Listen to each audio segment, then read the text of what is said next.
It's really hard to have a channel called Pop Culture Hyperfixations and not talk about MTV a lot. For decades, it was the defining channel for the youth of the nation, and anyone you talk to who grew up watching in the 80s, 90s, or 2000s will usually have some core memories surrounding the channel. I'm self-aware enough to know that I talk about the network on the channel so much that I might be starting to sound like a broken record, but MTV had such an outsized impact on the culture that I have to talk about it a lot. I mean, the very first idea I ever wrote down for the channel was trying to see if I could mathematically figure out who goes in the Rock and Jock Hall of Fame. And as soon as all the specials pop up online, I swear I'm gonna do it. Like I said, everyone of a certain age has core MTV memories, and most of mine come from the mid to late 90s. It isn't too hard for me to close my eyes and picture where I was when I saw certain things for the first time. I was watching it with my babysitter. I was at my uncle's house. I was watching in my bedroom, formulating a plan to never reveal to the dudes at school that I actually really loved Everybody's Backstreet Back. It was also that era where executives at MTV began to focus more on building the brand. MTV was already a force on television, and now it was time to make the jump to the big screen. And long before Jackass, Varsity Blues, and Carmen a Hip Opera, which I know wasn't released in theaters, but I don't think I'll ever get a chance to talk about it again, MTV had to start their film division with a bang when they invited the whole world to enter Joe's apartment. It's sick. It's twisted. It's MTV's first movie. This summer, spend the night at Joe's apartment. Sex, bugs, and rock and roll. I gotta get out of here. Joe's apartment, rated PG-13. Today's video is sponsored by KristenSt.Cat.com. Full transparency, I may be a little biased because this is my girlfriend's small business, but as far as I'm concerned, it's the premier destination for dumb stuff made by a shoddy internet artist. And don't get mad at me, that's her quote, not mine. She's got stickers, pens, keychains, and more, and enter the promo code PCH at checkout for 15% off your next purchase. Remember, shop small and shop stupid at KristenSt.Cat.com. Now, back to the video. Our story begins 5 BC in the spring of 1993. Like I said, MTV was a dominant part of the culture, but it was also still a growing channel that had already seen its fair share of changes since its debut back in 1981. The network at this point still considered music videos to be their backbone, but over the years they had expanded into new types of programming. With that in mind, it wasn't much of a surprise when MTV announced the formation of something called MTV Productions. This new arm of the network, led by future cable industry titan Doug Herzog, was focused on developing new projects not just for MTV, but other networks as well. And as fun as it would be to chat about UPN's hits, that's not why we're here today. We're here because MTV Productions didn't just make television, they made movies. The idea of an MTV film was a logical next step, but you only get one chance to make a first impression, so MTV had to choose their first movie wisely. Granted, their options were limited, as it's not like they had a lot of IP floating around they could easily translate to the big screen. And as much as I would have loved to see who would have played Ricky Rackman in Headbangers Ball the motion picture, I think the network was probably smart to look for their first feature elsewhere. And they eventually found it in one of their own interstitials. A typical broadcast of an episode of TV is always going to have commercials mixed into it, but occasionally, networks will also use some of that designated time to promote their own brand. Sometimes it's as simple as a station ID or a short bumper promoting stuff on the channel, but occasionally there is something called interstitial programming. Interstitial programming is typically longer than your average commercial and isn't really designed to sell you anything as much as it's designed to put more unique stuff on the channel. A lot of networks have used them, especially in the 90s, and MTV was no different. The network was incredibly experimental and had a lot of time to fill, so it wasn't uncommon for them to air a lot of interstitials weirder than most networks. And it was in that spirit of strangeness that the world first got to see Joe's Apartment. This 3.5-minute short, which first aired in 1992, tells the story of a lonely young man named Joe who lives in a dingy apartment with a group of talking cockroaches. After inviting a young woman over, he begs his insect roommates to give him some privacy, but they instead decide to try and help their buddy out, which unfortunately ends in total disaster and poor Joe seemingly resigned to his fate. Don't be honest, Joe. Yeah, I guess you're right. Besides, you still got us, Joe. Yeah, you know it. Well, you still got us. The short was the brainchild of John Payson, a Harvard graduate who had started at MTV answering phones before slowly building a resume working on shows like Remote Control, Just Say Julie, and Liquid Television. The idea for the short came from one night he was sitting in his awful rent-controlled apartment watching the Roaches scurry around and thinking to himself, well, at least they don't talk. It's worth noting that I've also seen many people cite a 1987 anime film Twilight of the Cockroaches as another influence, as that film also deals with human-roach relations. In my research, I couldn't find any quotes from John Payson confirming that, so I'm not saying it isn't true, just that I couldn't figure it out. Joe's Apartment received acclaim at several short film festivals, and even won a 1993 Cable Ace Award for short-form programming special. That success clearly impressed someone at MTV, as shortly after the announcement was made about the network's film aspirations, it was revealed that Joe's Apartment would be their very first project. Now, MTV wasn't going to release the film alone, as their idea was to cultivate the ideas and put their stamp of approval on it, while the funding and distribution would be handled by an already established movie studio.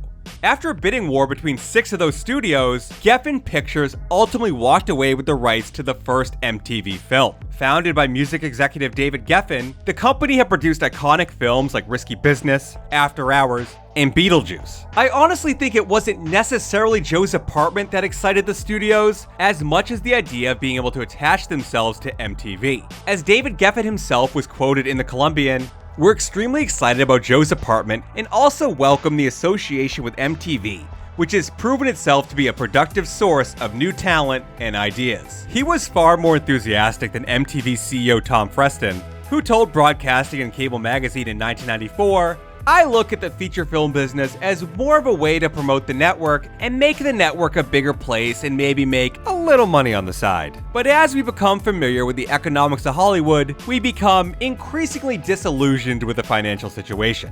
We can make a lot more money selling merchandise and CDs than we do making motion pictures." So as you can see, this partnership was already off to a great start. The premise for the feature-length version of Joe's Apartment didn't stray too far from the short, it just expanded it. The theatrical version would still be about Joe and the cockroaches in his apartment, but would also include a love story with a senator's daughter named Lily, a bizarre friendship with an artist named Walter Shit, a subplot involving an evil landlord attempting to kill his tenants so he can sell his building, and multiple musical numbers starring cockroaches. Pre-production on the movie took over 3 years, as the technical aspect of the film was incredibly difficult to figure out. Payson knew that the stars of the film would be the Roaches, and originally wanted them to be primarily stop motion, with a small mix of real roaches, puppets, and a little CGI to supplement it. The company hired to do that small amount of CGI was Blue Sky Studios, who at that point were primarily known for their commercial work. But after a meeting with the studio's co-founder Chris Wedge and a demonstration of what Blue Sky could do, Payson changed his mind and instead decided CGI would be the primary animation. Doing that animation alone took over a year and a half, but the rest of the film was shot on location in the East Village in New York City. The lead role of Joe went to Jerry O'Connell, who, while familiar to audiences from his roles in the film Stand By Me and TV series My Secret Identity, had never got to be a leading man as an adult. He took the job incredibly seriously, and went above and beyond when it came to making the film work. Like I had said earlier, the majority of the film was CGI, but there were still over 3,500 real roaches used in production, and Jerry was willing to let them crawl all over him if it was going to make the movie work. As his co-star Megan Ward told reporters, he put them on his face, he put them in his mouth, he put them on his clothes. Every day he had to do something that was more and more daring. He had to top himself. Ward was cast in the film as the love interest Lily, and there's a case to be made she's the queen of the 90s cable movie staples. As before Joe's Apartment, she starred in Encino Man, PCU, and Freaked, which I think is as close to a sister film to Joe's Apartment as you're ever gonna find. The rest of the cast of the film is incredibly strange, but in a good way. That evil landlord I talked about was played by none other than Hawaiian music legend Don Ho, who took the role because his kids basically told him to. Lily's senator father went to decorated character actor Robert Vaughn, while Pepa, from Salt and Pepa, got the role of Lily's co-worker and best friend, Blank. I'm not doing a bit, that's her actual name. And finally, as Joe's friend, the eccentric artist Walter Shit, the role went to someone already in the MTV family, Jim Turner, who had done his own series of interstitials for the network as Randee of the Redwood. You know, recently people have been asking me, Randee, when you're president, what are you gonna do about foreign policy? How about defense and pollution? Are you gonna balance the budget? Some guy asked me about the roads. Man, like, I don't even know these people. Look, if you've got a better candidate for 2028, I'm all ears. As for the Roaches of Joe's apartment, there's a pretty strong case to be made that they might have been more star-studded than the humans. The Roach voices were recorded far in advance of filming and played back on set to sync up with the human actors, and those voices contained a lot of interesting people. The two lead Roaches, Ralph and Rodney, were voiced by Billy West and Reginald Hudlin respectively. I think most people watching this probably know who Billy West is, as he was the voice for a huge chunk of everyone's childhood, and this was actually his very first film role. Reginald Hudlin, on the other hand, is someone I don't think people are as familiar with as they probably should be, as he's had an incredibly illustrious career, during which he directed House Party and Boomerang, produced The Boondocks and Django Unchained, and even served a term as president of BET in the 2000s. So just why exactly was he the voice of a cockroach in an MTV film? Well, it turns out that Reginald Hudlin's accolades also include being a hell of a friend. He went to college with John Payson and got the future Joe's Apartment director to be in his student film, so he was just returning the favor by voicing Rodney.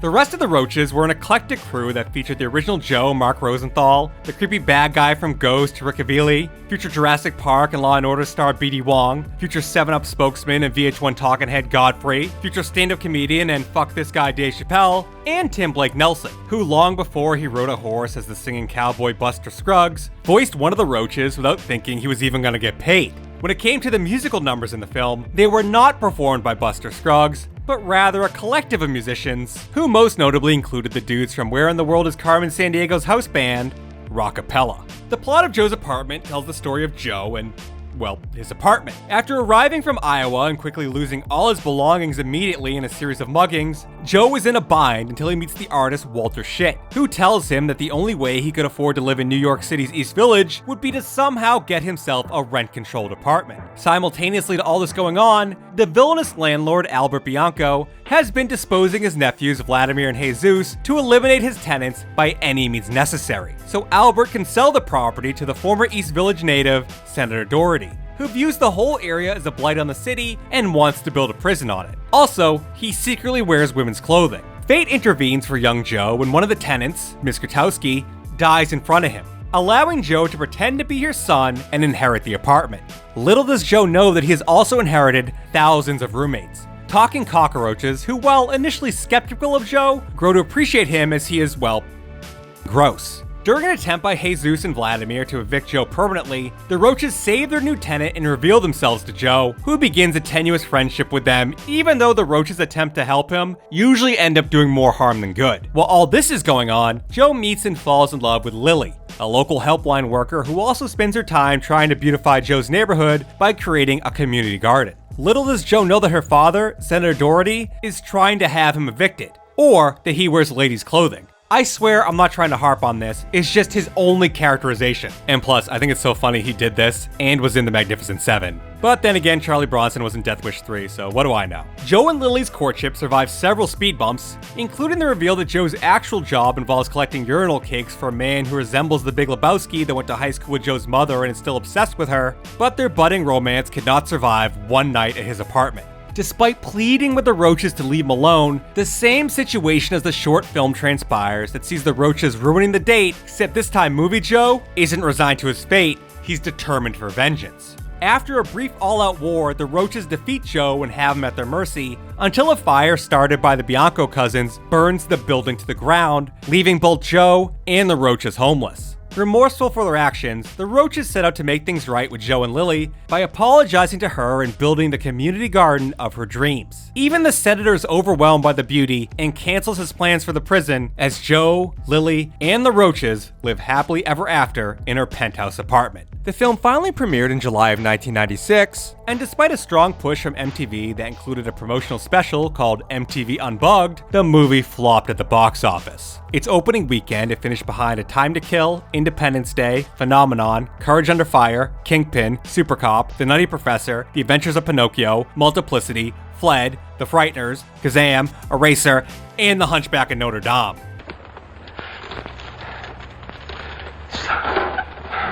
It made roughly $4 million against its $13 million budget, officially classifying it as a bomb. Critics savaged the movie too, including Siskel and Ebert, who ripped the movie apart and even put it on their Worst of 1996 special. Ebert's review was especially brutal, and ended up in his book I Hated This Movie, where he said, among many other things, the idea of singing, dancing cockroach buddies can be easily explored in all its manifestations, I am sure in a film much briefer than 80 minutes, which is how long Joe's Apartment runs, illustrating my principle that no good film is too long, and no bad film is short enough. Even those in the pest industry dunked on the film, including New Jersey Pest Control Association President David Fisher, who told Pest Control Technology magazine, and yes, there is apparently a Pest Control Technology magazine, this film is particularly reprehensible in that it's directed to an audience of children and young people. Pest control professionals devote themselves to exterminating cockroaches